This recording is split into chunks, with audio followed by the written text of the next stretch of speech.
Okay तो hello student, तो start करते हुए आज का टॉपिक। तो आज का हमारा टॉपिक है टोटल इंटरनल रिफ्लेक्शन। ठीक है, तो देखो टोटल इंटरनल रिफ्लेक्शन डेफिनेशन मैंने ये लिखी हुई है। डेफिनेशन थोड़ा बाद में पढ़ेंगे, पहले देख लेते हैं कि भाई होता क्या है। ठीक है, क्योंकि डेफिनेशन अभी आपको उतनी समझ नहीं आएगी।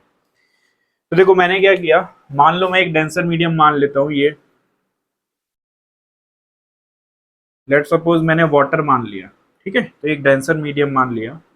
ये वाला जो मीडियम है वो डेंसर है, और ऊपर वाला जो मीडियम है मान लेता हूँ मैं रेयर है। ठीक है, तो मैंने क्या किया, लेट सपोज मैं एक बल्ब मान लेता हूँ। एक बल्ब यहाँ रखा हुआ है, तो बल्ब से जो लाइट सीधी जाएगी वो तो सीधी ही निकल जाएगी। बताया था आई जीरो तो आर जीरो, तो लाइट जो परपेंडिकुलर फॉल करती है वो सीधी निकल जाएगी। ठीक है, फिर दूसरी लाइट अगर मैं इस जगह फॉल कराऊंगा तो यहाँ पे लाइट फॉल होगी, तो ये हल्का सा बेंड हो जाएगी। ये एंगल ऑफ इंसिडेंस हो जाएगा, ये एंगल ऑफ रिफ्रैक्शन इधर बेंड होगी अवे फ्रॉम द नॉर्मल। क्यों भाई? क्योंकि लाइट डेंसर से रेयर में जाएगी। ठीक, फिर मैं लाइट को और बड़े एंगल पे भेजूंगा तो ये और बड़े एंगल पे जाएगी, तो क्या होगा, अब लाइट के पास ऑप्शन क्या बचेगा, लाइट ऐसे हो जाएगी। ठीक, तो हुआ क्या, ये जो लाइट सीधी थी ये बैंड हुई और ज्यादा बैंड होके यहाँ पहुंच गई। तो यहाँ पे बैंड हुई तो आर की वैल्यू जो है वो 90 डिग्री हो गई। अगर मैं लाइट को इससे ज्यादा बड़े एंगल पे भेजूंगा तो अब लाइट के पास ऑप्शन क्या बचेगा, ये बैंड हुई, यहाँ बैंड हुई, तो अब यहाँ के बाद बैंड होने के बाद कहाँ जाएगी, वापस इसी मीडियम में चली जाएगी। ठीक है, तो पहले हमारा एंगल ऑफ इंसिडेंस था आई, फिर हमने एंगल को थोड़ा और बढ़ाया तो 90 हो गया एंगल ऑफ रिफ्रैक्शन। फिर और अगर हमने और ज्यादा एंगल बढ़ा दिया तो लाइट उसी मीडियम में वापस आ गई। ये जो फिनोमेना होता है इसको हम बोलते हैं total internal reflection. Reflect light वापस से लौट के डेंसर मीडियम में रिफ्लेक्ट करके वापस आ गई। ठीक है, टोटल इंटरनल रिफ्लेक्शन। अब क्वेश्चन ये है, ये हुआ कहां से है। अगर मैं इन पॉइंट्स के नाम रखूं पी क्यू आर और देन एस। पी पर लाइट सीधी जा रही थी, रिफ्रैक्शन हो रहा था। क्यू पर भी रिफ्रैक्शन हो रहा था, आर पर भी लगभग रिफ्रैक्शन हो रहा है। अब आर बहुत इंपॉर्टेंट है, आर के बाद टोटल इंटरनल रिफ्लेक्शन होने लगा। ध्यान से सुनना, रिफ्लेक्शन। इस आर से पहले रिफ्रैक्शन हो रहा था क्योंकि लाइट एक मीडियम से दूसरे मीडियम में जा रही थी, और आर के बाद रिफ्लेक्शन होने लगा, टोटल इंटरनल रिफ्लेक्शन। तो यानी कि आर बहुत इंपॉर्टेंट है। तो आर का जो ये पर्टिकुलर एंगल होता है आई, इसको हम बोलते हैं क्रिटिकल एंगल। तो ये जो एंगल होता है ये डिसाइड करता है कि टीआईआर होगा कि नहीं होगा। कैसे? यहां पर जो हमारा एंगल है वो आईसी से क्या है, ज्यादा। तो जब एंगल ऑफ इंसिडेंस, और ये वाला जो हमारा एंगल है वो आईसी से क्या है, छोटा। तो जब angle of incidence critical angle से ज्यादा हो जाएगा तो लाइट वापस उसी डेंसर मीडियम में वापस चली जाएगी। इस फिनोमेना को बोलते हैं टोटल इंटरनल रिफ्लेक्शन। ठीक है, तो ये हमारा फिनोमेना है टोटल इंटरनल रिफ्लेक्शन। एक एंगल बहुत इंपॉर्टेंट है, ये आईसी क्रिटिकल एंगल, जिसको भी हम समझेंगे तो एक क्रिटिकल एंगल हो जाएगा। तो क्रिटिकल एंगल को अगर मैं डिफाइन करूं, क्रिटिकल एंगल वो एंगल है डेंसर मीडियम का जिसके लिए angle of refraction rarer medium में 90 डिग्री है। ठीक, और टीआईआर क्या है, what is TIR? TIR is a returning back of the light into the same denser medium when angle of incidence is greater than the critical angle. ठीक है, अब आप इस डेफिनेशन को पढ़ो, आपको समझ आ जाएगा। when the angle of incidence is greater than the critical angle of incidence जब critical angle से बड़ा होगा, for a light going from denser to rarer medium, then the light is reflected back into the same denser medium। तो light उसी denser medium में वापस चली जाएगी। इसी फिनोमिना को हम क्या बोलते हैं, टोटल इंटरनल रिफ्लेक्शन। ठीक है, अब हमें बेसिकली ये समझना है क्रिटिकल एंगल कैसे होता है, कैसे निकालते हैं, और टीआईआर हमने देखा। ठीक है, तो देखो अब क्रिटिकल एंगल देखो, तो ये हमने फिगर बनाया, लाइट सीधी जा रही है, फिर ये लाइट गई, तो angle of incidence critical angle है, तो रिफ्रैक्टेड एंगल 90 डिग्री हो गया। ठीक है, तो डेफिनेशन क्या हो जाएगी, it is that angle of incidence in the denser medium, for which the angle of refraction in the rare medium is 90 degree. ठीक है, तो ये डेंसर मीडियम का वो एंगल ऑफ इंसिडेंस है जिसके लिए एंगल ऑफ रिफ्रैक्शन 90 डिग्री होगा। अब इसको सॉल्व कर लेते हैं स्नेल्स लॉ लगा के। तो इसका रिफ्रैक्टिव इंडेक्स म्यू 1, उसका म्यू 2, तो mu 1 sine i equals mu 2 sine r, ये लिख दिया मैंने। अप्लाई कर दो formula, mu 1 sine i, i की जगह आई सी लिख दो क्योंकि angle of incidence, mu 2 into sine 90 degree. Clear हो गया? तो म्यू साइन आई कितना हो जाएगा, साइन 91 हो गया, तो साइन आई सी हो जाएगा म्यू 2 अपॉन म्यू 1। ठीक है, इसको याद रखना, ये इंपॉर्टेंट है। और अगर मैं आईसी लिखना चाहूं तो IC will be sine inverse mu two upon mu. ठीक है, सारे डेरिवेशन हम ऐसे ही कर रहे हैं। पहले हम मीडियम को म्यू1 और म्यू2 मानते हैं, लेकिन ज्यादातर फिनोमेना जो हैं वो एयर में होते हैं। तो अगर ज्यादातर फिनोमेना एयर में होंगे, मतलब सराउंडिंग मीडियम अगर एयर होगा, तो हम क्या मानेंगे, सराउंडिंग मीडियम एयर है तो म्यू2 की वैल्यू 1 लिख देंगे, और जो म्यू1 है उसकी वैल्यू म्यू लिख देंगे। ठीक है, तो अब मैं यहाँ लिख दे रहा हूँ, if the surrounding medium is air,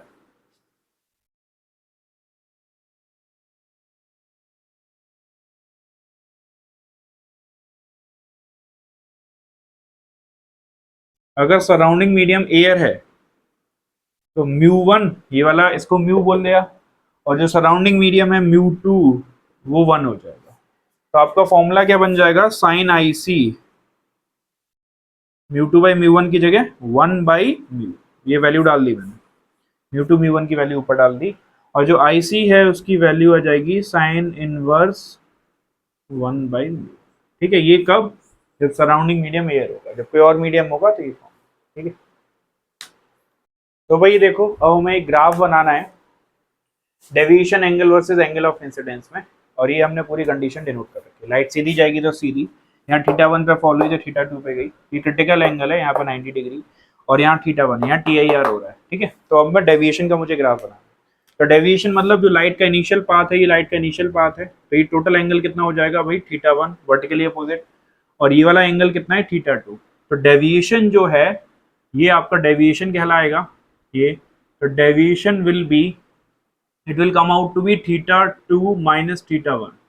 तो ये डेविएशन आ गया आपका θ2 माइनस θ1। एक चीज थोड़ा ध्यान से देखो कि जैसे जैसे θ1 बढ़ाओगे तो θ2 भी बढ़ेगा। तो डेविएशन जो है, पहले मैं यहाँ की बात कर रहा हूँ, यानी क्रिटिकल एंगल से पहले की, तो बिफोर क्रिटिकल एंगल, ठीक है, बिफोर आईसी क्रिटिकल एंगल, तो डेविएशन कितना आ गया आपका निकल के, θ2 माइनस θ1, ये आ गया आपका निकल के। अब θ2 जो है वो मैक्सिमम कितना हो सकता है, तो डेल्टा अगर मुझे मैक्स चाहिए तो θ2 मैक्सिमम बढ़ के कितना हो सकता है, 90 डिग्री, तो it can be written as π/2 minus, और θ1 मैक्सिमम हमें यहीं तक जाना है क्योंकि इसके बाद तो TIR होने लगेगा, और वो बढ़ के कितना हो सकता है, IC, θ1 मैक्सिमम IC हो सकता है, थीटा मैक्स यहाँ पर π/2 माइनस IC हो जाएगा। और हमें ये भी पता है कि θ1 बढ़ेगा तो θ2 बढ़ेगा, तो डेविएशन जो है वो बढ़ता चला जाएगा। तो ये जो ग्राफ है वो इस तरीके से बनेगा, ऐसे यहाँ पर ये डेविएशन आ जाएगा, इस डेविएशन को हम कितना लिखेंगे, π/2 माइनस IC, ये लिख दिया मैंने। ठीक, अब हम चलते हैं TIR में, यानी क्रिटिकल एंगल वाली कंडीशन फुलफिल हो चुकी है, आगे बढ़ चुके हैं, तो अब हम इधर पहुंच चुके हैं। जब हम इधर पहुंच चुके हैं तो ये इसका इनिशियल पाथ है और ये इसका फाइनल पाथ है, तो डेविएशन कितना हो जाएगा, 2π, सॉरी ये पूरी लाइन हो जाएगी 2π माइनस थीटा, ये जो आपका थीटा आ गया तो 2π माइनस थीटा हो गया। ठीक है, तो जब TIR हो रहा होगा तो डेविएशन हो जाएगा आपका 2π माइनस, सॉरी पाई, ये 2π नहीं होगा, ये स्ट्रेट लाइन है लीनियर पेयर, तो ये पाई होगा, 2π माइनस थीटा की जगह ये पाई होगा, पाई माइनस थीटा। अब इस बार क्या होगा, इस बार एंगल जो है वो कम हो रहा है। अगर आप इस θ1 को और बढ़ाओगे, यहां पर देखो ये थीटा माइनस हो रहा है, ठीक है, तो अगर थीटा बढ़ेगा तो डेविएशन जो है वो कम होगा। तो मुझे क्या करना है, डेविएशन मैक्सिमम पता करना है। इस बार देखो उल्टा रिलेशन आ रहा है, तो डेविएशन अगर मुझे मैक्सिमम पता करना है तो ये थीटा कम से कम होना चाहिए, क्योंकि ये मैक्सिमम होगा तो ये कम से कम होना चाहिए। अब ये कम से कम कितना होगा, देखो इस थीटा की, यानी इसकी मिनिमम वैल्यू यहां पर आएगी, तो ये कितना हो जाएगा, पाई माइनस आईसी, ये हो जाएगा आपका पाई माइनस आईसी। तो π/2 माइनस आईसी अगर यहां पर है तो पाई माइनस आईसी यहां कहीं लाई करेगा, तो इसके बाद ये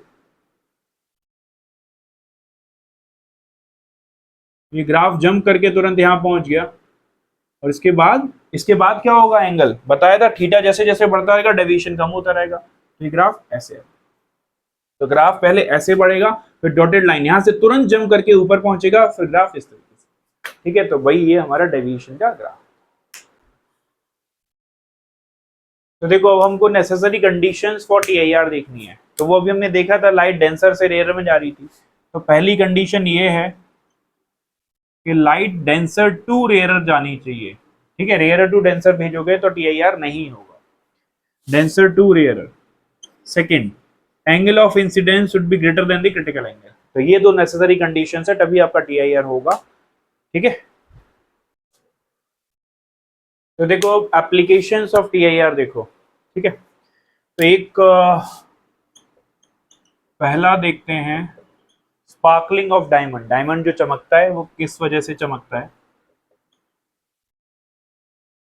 तो डायमंड में हमने एक चीज देखी थी कि अभी हमने क्रिटिकल एंगल देखा था, तो किसी भी चीज का जो क्रिटिकल एंगल होता है साइन IC वो 1/म्यू था, यानी क्रिटिकल एंगल और म्यू का इनवर्स रिलेशन है। तो डायमंड जो जैसे डायमंड हमें मिलता है किसी किसी खान से, किसी माइन से हमें डायमंड मिला, तो डायमंड की नेचुरल प्रॉपर्टी है कि उसका रिफ्रैक्टिव इंडेक्स बहुत ज्यादा होता है। अगर उसका रिफ्रैक्टिव इंडेक्स बहुत ज्यादा होता है तो उसका क्रिटिकल एंगल रिलेटिवली कम हो जाता है, अप्रॉक्स 22 डिग्री के आसपास होता है। तो अगर उसका क्रिटिकल एंगल कम हो जाएगा तो उसके अंदर TIR जो है वो ईजी हो जाएगा। ठीक है, तो डायमंड का रिफ्रैक्टिव इंडेक्स ज्यादा, क्रिटिकल एंगल कम, तो TIR ईजी। फिर आपने देखा होगा डायमंड जब हमें मिलता है, किसी माइन से डायमंड मिला, फिर उसको प्रोसेस करते हैं, मतलब उसकी पॉलिशिंग करते हैं, उसको पर्टिकुलर एंगल पे कट करते हैं। ठीक है, जिसको हम बोलते हैं हीरे को तराशना, हीरे को तराशते हैं। तो वो भी एक रोल प्ले करता है डायमंड के चमक में। कैसे? नॉर्मल जो शेप होता है डायमंड का, जो स्टैंडर्ड शेप है वो आपने देखा होगा इस तरीके का है, तो ये हमने इस तरीके का शेप बना दिया। क्लियर? अब मान लो मैंने एक लाइट को एंटर कराया इसमें, तो ये लाइट परपेंडिकुलर फॉल हुई, तो परपेंडिकुलर, यहाँ पे मैं इसका नॉर्मल बना दूंगा, तो ये नॉर्मल बना दिया, तो ये angle of incidence critical angle से ज्यादा हो जाएगा, तो यहाँ पे लाइट बाहर निकलने की वजह डायमंड के अंदर ही चली जाएगी, TIR कर जाएगी। फिर से यहाँ नॉर्मल बना दूंगा तो यहाँ फिर से TIR कर जाएगी।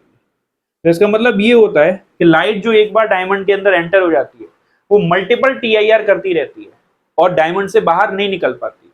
तो बेसिकली डायमंड जो है वो लाइट को ट्रैप कर लेता है, तो डायमंड ने लाइट को ट्रैप कर लिया, तो अब मैं बाहर से देखूंगा तो इसके अंदर लाइट दिख रही है मुझे, तो ये कैसा दिखेगा? चमकता हुआ दिखेगा।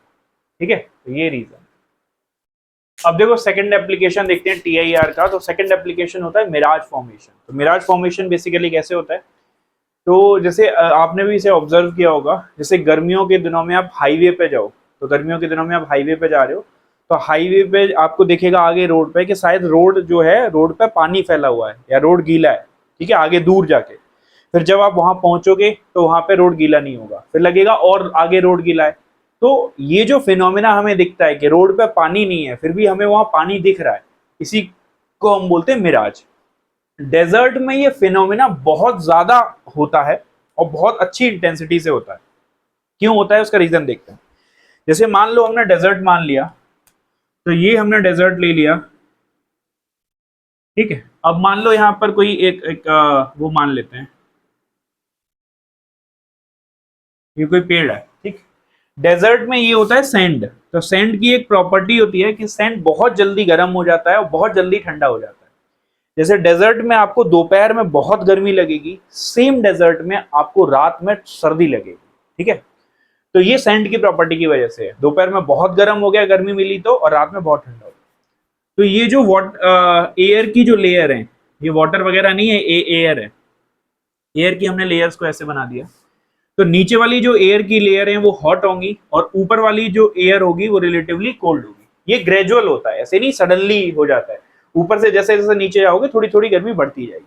तो अगर ये हॉट है तो नीचे की रिफ्लेक्टिव इंडेक्स कम होगी, तो नीचे का सरफेस जो है वो रेयर हो जाएगा, और ऊपर कोल्ड है तो रिफ्रैक्टिव इंडेक्स ज्यादा होगी, तो रिफ्रैक्टिव इंडेक्स ज्यादा होगी तो वो डेंसर हो जाएगा। क्लियर? अब लेट सपोज यहां से कोई लाइट फॉल होती है, लेट सपोज यहां से कोई लाइट फॉल हुई, ऐसे ये लाइट आई, अब क्या हुआ? ये लाइट रिफ्रैक्ट कर गई ऐसे। ठीक है, लाइट इधर आई, लाइट ऐसे रिफ्लेक्ट कर गई। ठीक है, मान लेते हैं यहां पर angle of incidence critical angle से ज्यादा नहीं हो, तो लाइट रिफ्रैक्ट करके चली गई। किसी ना किसी जगह पे क्या होगा? Angle of incidence critical angle से ज्यादा हो जाएगा। क्यों? क्योंकि ऊपर की सरफेस डेंसर है और नीचे का सरफेस रेयर है। तो जैसे ही angle of incidence critical angle से ज्यादा होगा, TIR हो जाएगा, लाइट जो है वो वापस से ऊपर ही चली जाएगी। अगर लाइट वापस ऊपर चली जाएगी तो हमारी आंख, हम यहां से देख रहे हैं, अब हमारी आंखें सोचेंगी कि भाई ये लाइट कहां से आ रही है, तो उसको एक्स्ट्रापोलेट किया जाएगा पीछे यहां, तो फिर क्या होगा? हमें इस पेड़ की एक इमेज दिखने लगेगी। तो ये जो पेड़ है इसकी एक इमेज नीचे बन गई। अब हमें भाई किसी चीज की इमेज कब दिखती है, जब या तो यहाँ मिरर लगाओ। अब मिरर कौन वहां लगाने जाएगा, तो बेसिकली यहाँ पर हम इमेजिन करेंगे ऐसे, हमें ऐसे लगेगा शाइनिंग सरफेस है। तो ये जो चीज है यहाँ पर आपको वाटर दिखने लगेगा, यहाँ आपको लगेगा कि भाई पानी है। यूट्यूब में कोई भी वीडियो डालना, आप उसमें मिराज डालना और डेजर्ट में आप उसकी वीडियो देखना, बहुत अच्छा इफेक्ट दिखता है। आपको लगेगा जैसे डेजर्ट में कोई लेक है, और जब वहां पहुंचोगे तो वहां पे कुछ भी नहीं होगा वहां पर, ठीक है। तो ये वाटर दिख जाता है, तो ये हो गया आपका मिराज फॉर्मेशन, ठीक है। तो देखो अब इसका नेक्स्ट एप्लीकेशन देखो, टीआईआर का नेक्स्ट एप्लीकेशन होता है ऑप्टिकल फाइबर। आपके घर पे जो वाईफाई आता है या जो नेट केबल कनेक्शन होता है, तो आपने सुना होगा ऑप्टिकल फाइबर वर्ड। तो जो डेटा का ट्रांसमिशन हो रहा है वो ऑप्टिकल फाइबर केबल से हो रहा है, ठीक है। तो optical fibre cable, let suppose मैंने ये कोई इस तरीके से ले ली,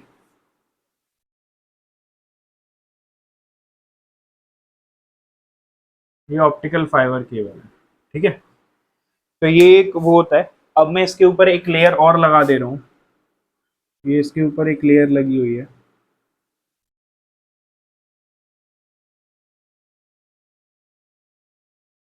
ये लेयर लगी, ठीक है भाई। तो दो सरफेसेस हो गए, दो मीडियम हो गए बेसिकली। अंदर वाला मीडियम जो होता है वो होता है कोर, और ऊपर वाला जो मीडियम होता है वो होता है क्लैडिंग, ठीक है। अंदर वाला जो कोर होता है उसकी रिफ्रैक्टिव इंडेक्स हमेशा क्लैडिंग से ज्यादा होनी चाहिए।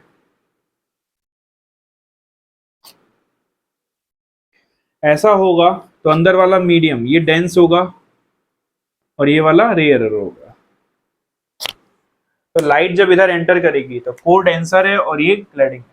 तो लाइट जब यहाँ से एंटर करेगी, ऐसे लाइट एंटर हुई ऐसे, तो यहाँ पे क्या कराना है हमको, टीआईआर कराना है, क्योंकि डेंसर से रेयर जा रहा है तो आई ग्रेटर देन आई सी, तो टीआईआर हो जाएगा।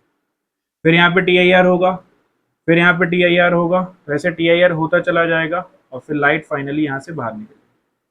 तो जो भी सिग्नल आपने इधर से भेजा वो आपको यहाँ पे मिल जाएगा, कोई भी सिग्नल वेस्ट नहीं होगा। तो ये सिंपल ऑप्टिकल फाइबर का कंसेप्ट होता है। तो ऑप्टिकल फाइबर आपने आपने भी देखा होगा रियल लाइफ में। तो वो ये सारे ऑप्टिकल फाइबर है। बस एक सिंपल सी कंडीशन याद रखना है, refractive index of core should be greater then refractive index of light. तो भाई ये देखो सर्कल ऑफ इल्यूमिनेंस, तो ये में देखना है। तो देखो इसको समझना है, अच्छा कंसेप्ट है। मान लो कोई पॉन्ड है, कोई तालाब है, एच हाइट का तालाब मान लेता हूँ मैं, वैसे इस पे क्वेश्चन करेंगे नेक्स्ट, उसमें ज्यादा क्लियर होगा। एक हमने मान लिया पानी भरा हुआ है, यहाँ पर मैंने एक बल्ब रख दिया नीचे। अब यहाँ से लाइट आ रही है, तो देखते हैं लाइट कैसे कैसे आ सकती है। जो लाइट सीधी आएगी वो सीधी चली जाएगी ऐसे, फिर लाइट जो इधर आएगी ये एंगल पे डेविएट हो जाएगी ऐसे, फिर लाइट जो इधर आएगी, कब तक लाइट आती रहेगी, पास होती रहेगी, जब तक वो क्रिटिकल एंगल ना बना। और अगर इससे ज्यादा एंगल पे लाइट चली गई, अगर इससे ज्यादा एंगल पे लाइट चली गई तो भाई टीआईआर हो ही जाएगा, तो लाइट नीचे वापस लौट जाएगी उसी वाटर में। सेम इधर होगा, लाइट इधर आएगी तो ऐसे डेविएट हो जाएगी, तो लाइट जब तक टीआईआर बनाएगी तो ये हो जाएगा, इससे ज्यादा एंगल होगा तो लाइट ऐसे वापस। अब मेरा क्वेश्चन ये है कि ये जो बल्ब है उसके कितने, बल्ब की लाइट जो है वो ऐसे जाएगी, कितने एरिया में से, वाटर के सरफेस के कितने एरिया में से लाइट बाहर निकल सकती है। तो देखते हैं भाई, यहां से निकल सकती है, यहां से निकल सकती है, यहां से, इसके आगे लाइट बाहर नहीं निकल पाएगी क्योंकि लाइट वापस वाटर में चली जाएगी। और सेम इधर यहां से निकल सकती है, यहां से निकल सकती है, यहां तक निकल सकती है, इसके आगे लाइट नहीं जा पाएगी। तो बेसिकली ये जो हमें एक एरिया मिलेगा, इतने इलाके में से लाइट बाहर निकल सकती है। ये अगर आप एक सरफेस वाटर का इमेजिन करो तो वाटर के सरफेस पे एक ऐसे सर्कल टाइप का दिखेगा, और नीचे से इमेजिन करोगे तो ऐसे कोन ऐसे, और ऊपर एक सर्कल। तो इतना जो कोनिकल सेक्शन है, इतने एरिया में से ही लाइट बाहर जा सकती है। बाकी इसके लेफ्ट साइड से, इस कोनिकल सेक्शन के लेफ्ट साइड से और राइट साइड से लाइट बाहर नहीं जा पाएगी। तो ये हमारा, इसको मान लो मैंने ए मान लिया, इस सेंटर को ओ मान लिया और बी। तो ऊपर अगर मैं देखूं तो ऊपर एक डिस्क शेप का एरिया बनना है, सिर्फ इतने इलाके में से लाइट बाहर जा सकती है, बाकी किसी में से लाइट बाहर नहीं जाएगी। आपको जाते हुए भी दिख रही होगी, देखो यहां से जा रही है, ये वाली जा रही है, ये वाली भी यहां से जा रही है, ये वाली बीच में जा रही है, इसके बाहर से नहीं जा पा रही और इसके बाहर से नहीं जा रही। तो ये होता है सर्कल ऑफ इल्यूमिनेंस। अब इसी क्वेश्चन को कैसे कैसे वो पूछ सकते हैं।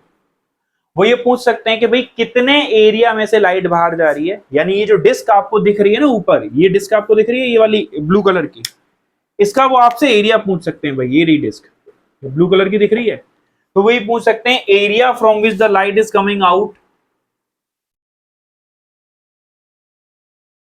Area from which the light is coming out, ये पूछ सकते हैं।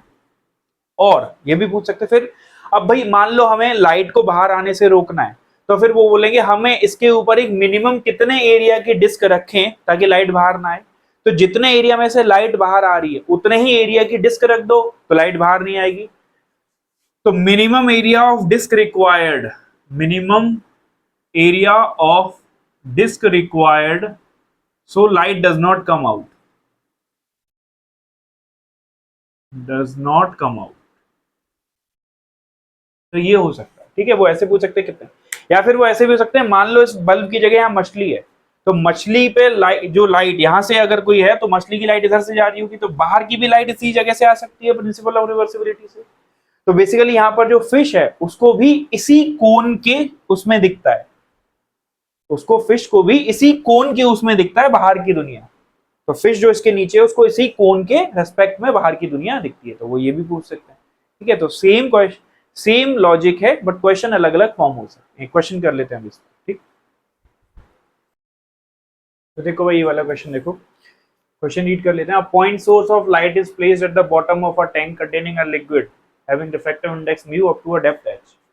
तो मान लो एक टैंक मान लेता हूं मैं इस तरीके से,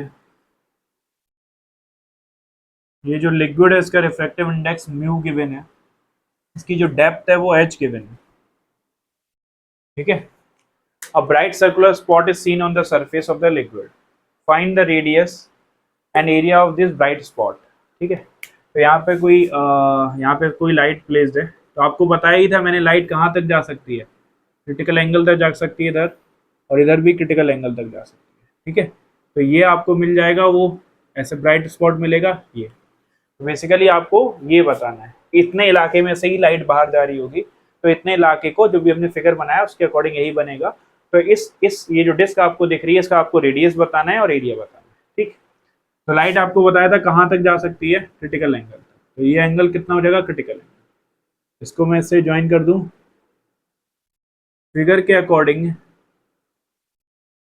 ये हमारा ए था, ये ओ था और ये बी था।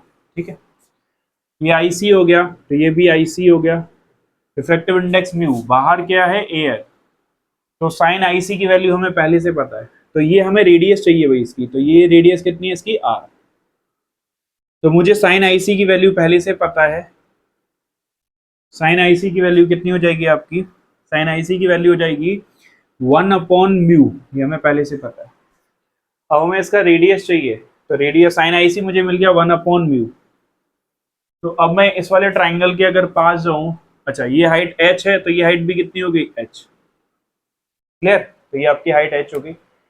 अब मैं अगर इस वाले के फॉर्म के पास चला जाऊं, तो ये r है और ये h है, तो ये कितना हो जाएगा √r² प्लस h²। ठीक है, अब इस वाले ट्राइंगल के पास जाओ, ये वाला ट्राइंगल आपको दिख रहा है, तो tan IC की वैल्यू बताओ, tan IC r/h perpendicular by base. अब tan IC की वैल्यू मैंने लिख दी r/h परपेंडिकुलर बाई बेस। अब tan IC होता कितना है, sin IC upon cos IC r/h। sin IC तो पता है मुझको 1/μ है, तो cos IC कितना आ जाएगा, √1 minus cos theta is √1 minus sign square theta, तो 1/1 माइनस म्यू का स्क्वायर r/h, तो ये हो जाएगा 1/μ और वो हो जाएगा 1/√1 माइनस 1/μ का square, it is equal to r/h। तो इसको थोड़ा सॉल्व करो भाई, कितना आएगा।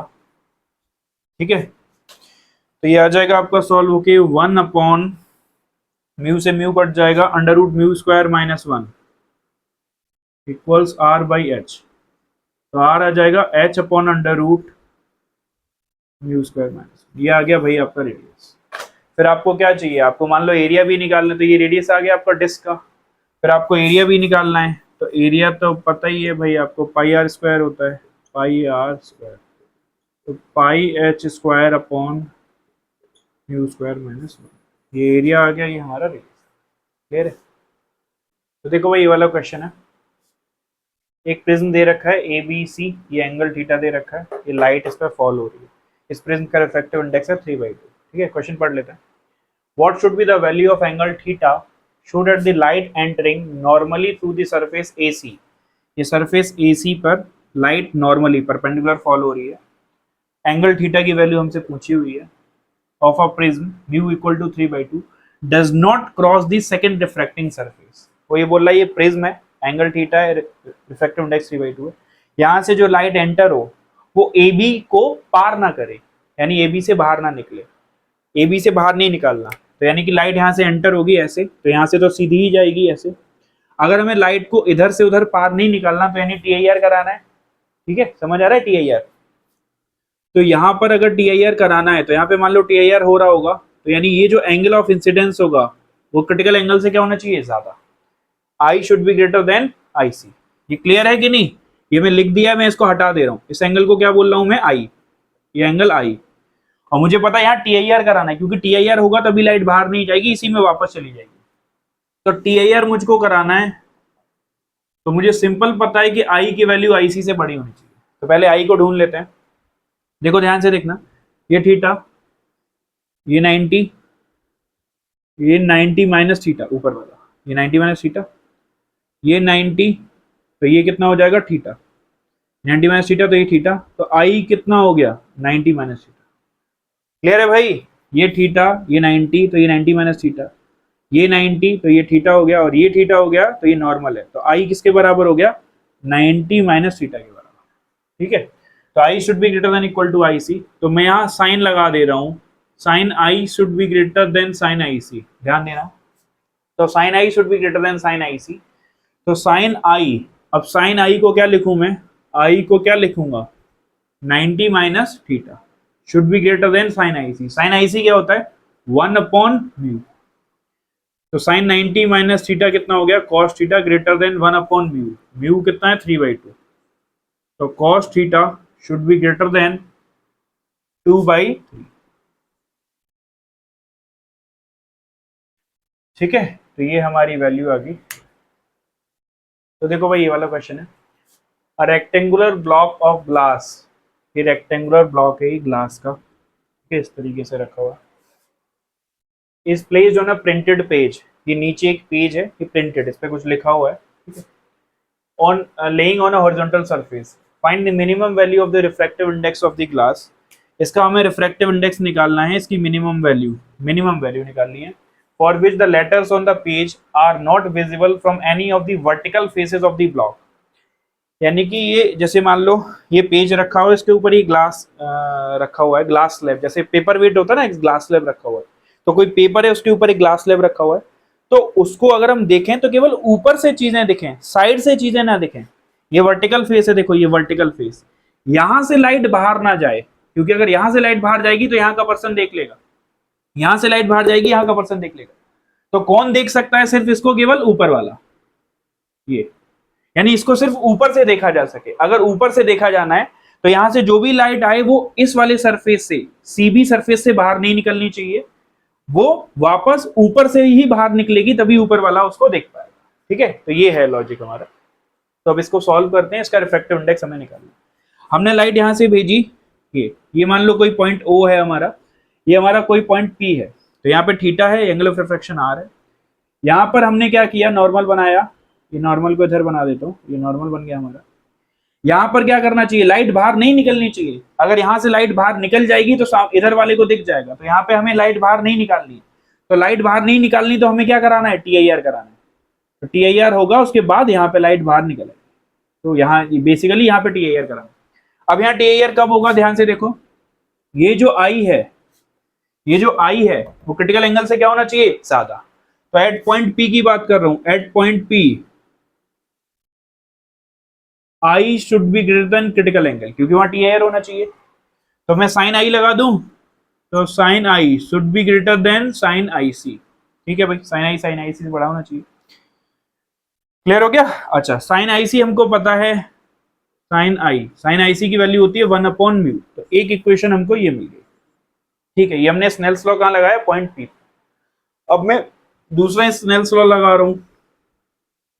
अब मैं स्नेल्स लॉ लगा रहा हूं भाई पॉइंट क्यू पर, ओ पर, नीचे वाला पॉइंट ओ है, एट पॉइंट ओ, तो पॉइंट ओ, सॉरी क्यू नहीं ओ। तो यहां पर देखो क्या होएगा, यहां स्नेल्स लॉ लगाऊं, μ1 sin थीटा। अच्छा एक चीज और, ये आई है, ये 90 है, क्योंकि ये 90 हो जाएगा परपेंडिकुलर परपेंडिकुलर। तो जो आर है, ये जो आर है ना, ये जो आर है वो बेसिकली 90 माइनस आई हो जाएगा। समझ आ रहा होगा भाई, ये आर है वो आई है वो 90 है, तो आर जो है वो 90 माइनस आई के बराबर है। तो अब मैं ओ पॉइंट पे लगा रहा हूं, तो μ1 sin theta equals μ2 sin r. तो μ1 की जगह 1 डाल दूं क्योंकि यहाँ एयर है, और यहाँ साइन थीटा की जगह साइन थीटा, थीटा डाल देता हूं, इक्वल्स μ2 कितना है, इसके अंदर एंटर हो गया, तो μ2 कितना है म्यू, और आर की जगह क्या लिखूं, आर की जगह क्या लिख दूंगा 90 माइनस आई, तो साइन थीटा कितना आ गया म्यू कॉस आई। तो मैं इसको कॉस आई को क्या लिख सकता हूं, cos i can be written as sine theta upon mu. ये मेरी दूसरी इक्वेशन आ गई। क्लियर, एक इक्वेशन ये आई और एक इक्वेशन। अब मैं वापस से अपनी इक्वेशन, पहली इक्वेशन के पास जा रहा हूं, मुझे म्यू की वैल्यू निकालनी है मिनिमम। तो मुझे पता है कि साइन आई की वैल्यू 1/μ से ज्यादा होनी चाहिए। अब साइन आई को मैं कॉस थीटा के टर्म्स में क्या लिख सकता हूं, कॉस आई के टर्म्स में। Sine i can be written as √1 minus cos square i should be greater than 1/μ। It can be written as √1 minus cos i को क्या लिख दूंगा मैं, साइन थीटा अपॉन म्यू का whole square should be greater than 1/μ। Square root कर दे रहा हूं, 1 minus sine theta upon mu का whole square should be greater than 1/μ square. ठीक है, अब इधर देखो, एक तरफ लेके जाते हैं इनको और फिर एक तरफ सॉल्व कर देते हैं। Sine square theta upon mu square, 1 should be greater than sine square theta upon mu square plus 1/μ square. तो 1 should be greater than mu square, common ले लो, साइन स्क्वायर थीटा प्लस 1, तो mu square should be greater than sine square theta plus 1।